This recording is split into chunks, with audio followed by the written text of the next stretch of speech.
যারা green tea পছন্দ করেন তাদের জন্য আজকে থাকছে আইসড মাচা লাটের রেসিপি। চলুন দেখে নিই।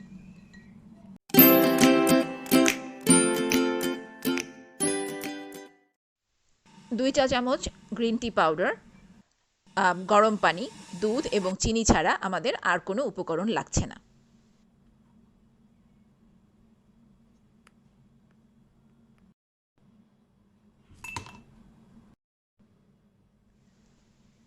গরম পানি দিচ্ছি 125 মিলিলিটারের মতো।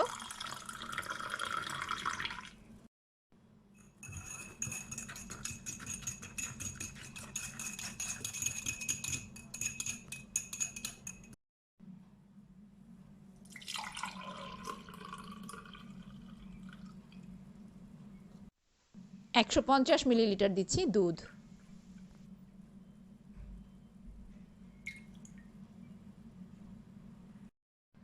এরপর পছন্দ মতো বরফ দিয়ে পরিবেশন করুন ঠান্ডা ঠান্ডা মাচা লাতে।